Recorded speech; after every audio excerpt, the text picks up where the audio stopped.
Au Sénégal, un tribunal correctionnel a condamné jeudi à 20 ans de prison le principal accusé au procès de 29 djihadistes présumés et une peine légère pour un célèbre imam. 14 des accusés ont été acquittés. Une personne a été tuée et 2 autres blessés au cours de combats survenus dans la nuit de mercredi à jeudi dans le quartier musulman du PK5 de Bangui. L'information a été confirmée par la mission de l'ONU en Centrafrique. Le Bénin a connu plusieurs épidémies de fièvre hémorragique à virus Lassa. La dernière s'est étendue de janvier à mars 2018.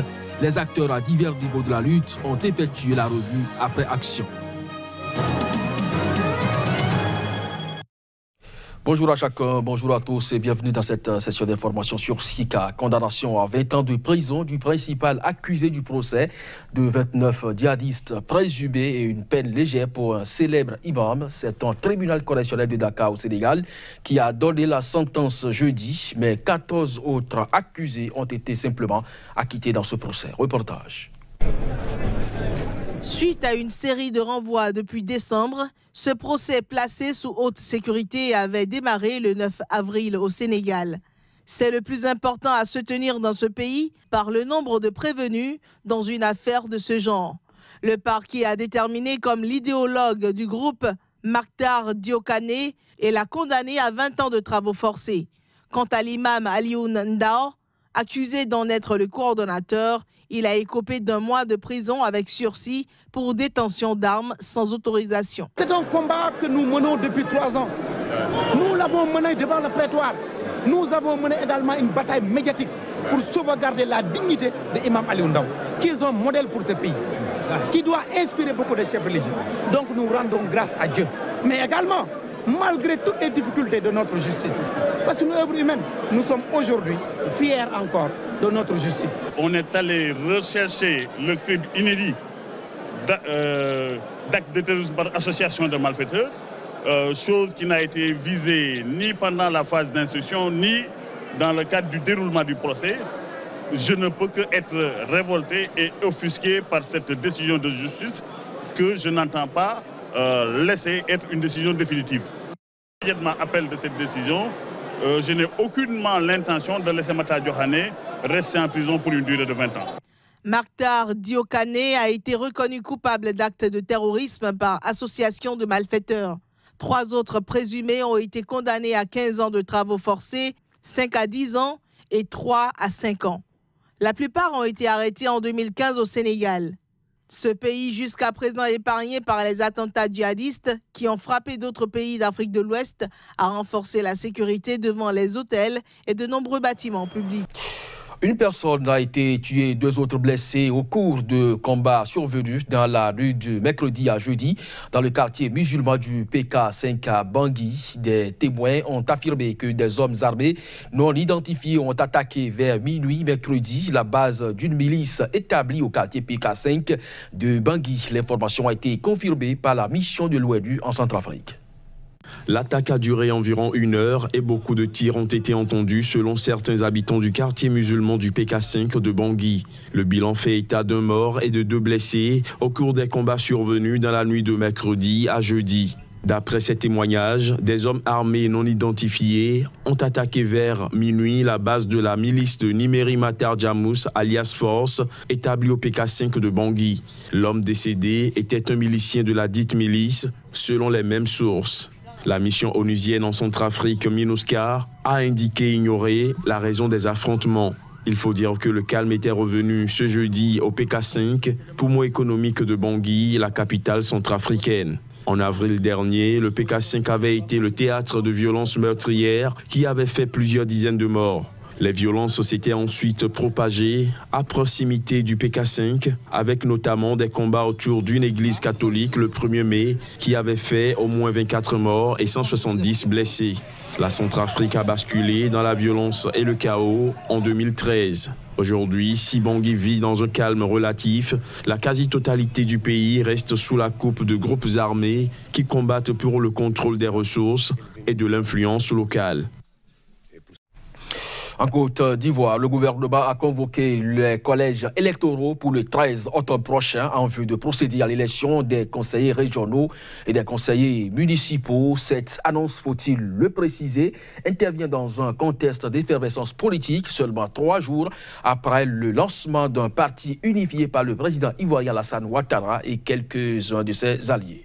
Les élections municipales et régionales auront lieu le 13 octobre en Côte d'Ivoire. Cette date a été retenue par un décret du gouvernement sur proposition de la commission électorale indépendante. La date exacte de ces scrutins était attendue depuis plusieurs mois. Ces élections devraient permettre d'élire des conseillers régionaux et des conseillers municipaux. Au-delà des élections locales d'octobre, c'est la prochaine élection présidentielle prévue dans 2 ans qui mobilise toute la scène politique ivoirienne. Cette annonce de la date des municipales et régionales survient dans un contexte d'effervescence politique 3 jours après le lancement d'un parti unifié par le président ivoirien Alassane Ouattara. L'Assemblée générale constitutive du Rassemblement des oufouettistes pour la démocratie et la paix RHDP s'est tenue à Abidjan et elle a porté le chef de l'État à la tête du mouvement. Le RHDP regroupe le Rassemblement des Républicains RDR, le parti du président Ouattara et des personnalités de plusieurs autres partis. Mais le Parti démocratique de Côte d'Ivoire, PDCI, jusqu'ici grand allié du RDR dans la coalition au pouvoir, a refusé de se joindre au RHDP, mécontent des termes de l'alliance proposée.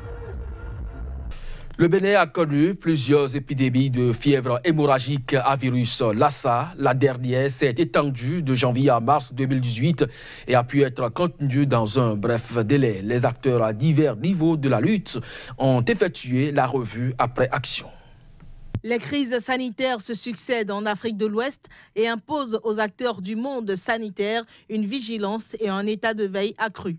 Après les épidémies de fièvre hémorragique à virus Ebola en Afrique de l'Ouest, le Bénin, à l'instar du Nigeria, a fait face à sa 4e épidémie de fièvre hémorragique à virus Lassa de janvier à mars 2018.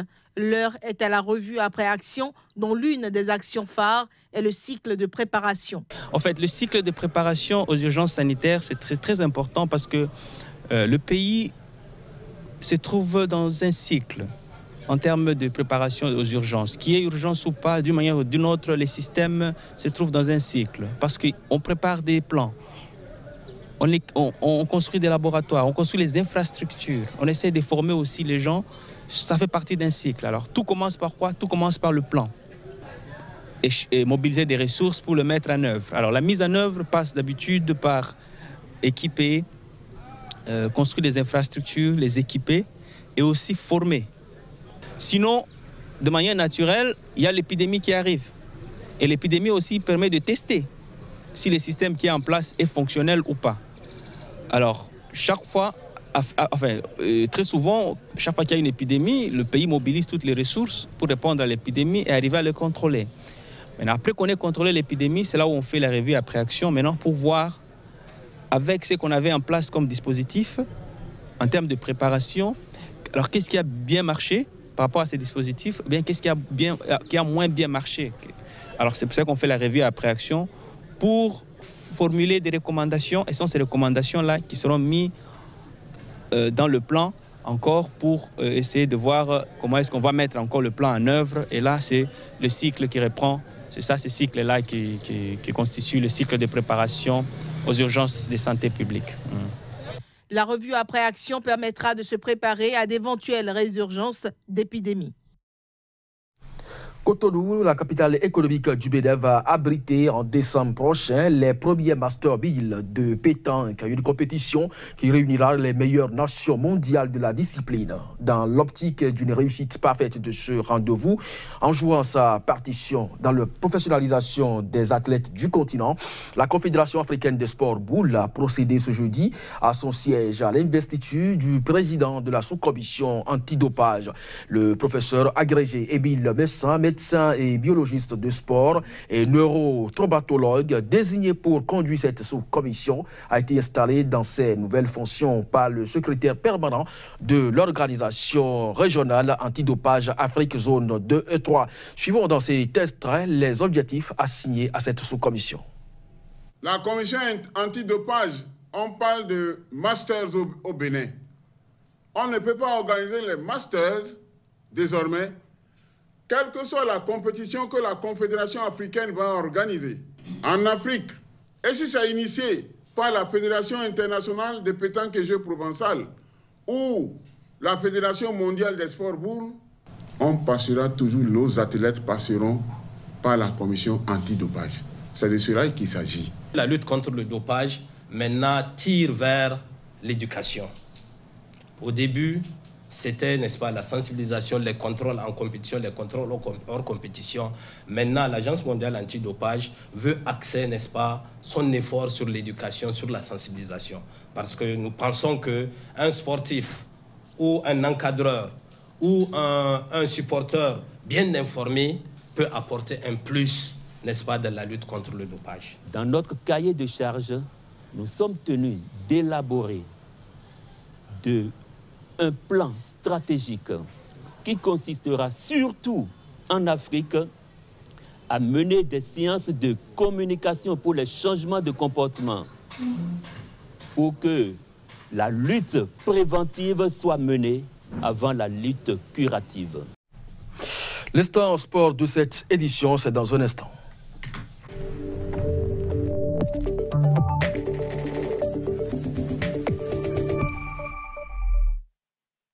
Johannes Toanou, bonjour.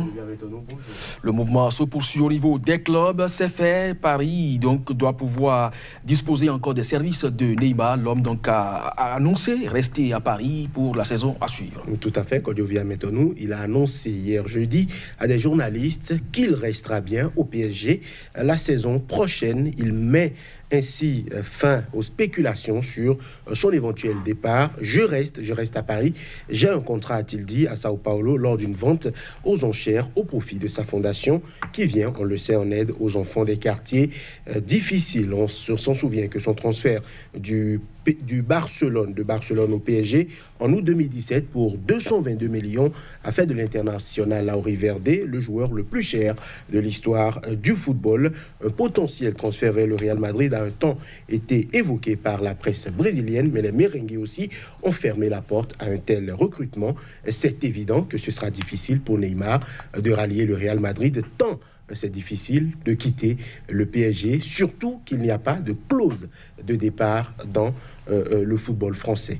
Mohamed Salah et Sadio Mané désormais de la compagnie Alisson rejoint Liverpool. Tout à fait, on en avait parlé hier, c'est désormais officiel, une somme record de 72,5 millions d'euros pour un gardien, somme confirmée donc. Alisson, 25 ans, quitte l'AS Rome pour Liverpool. Les deux clubs l'ont officialisé hier sur leur site officiel respectif. Les Reds ne pouvaient pas rester passifs après la finale de Champions League perdue face au Real Madrid.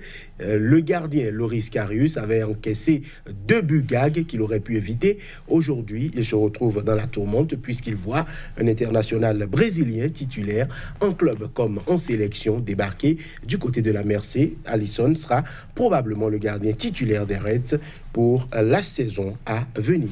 On attend donc de voir. Mesdames et messieurs, ce sera donc tout pour cette édition. Merci à vous de nous avoir suivis. L'information, elle se poursuit sur les différents sites de Sika. Restez donc câblés en notre compagnie.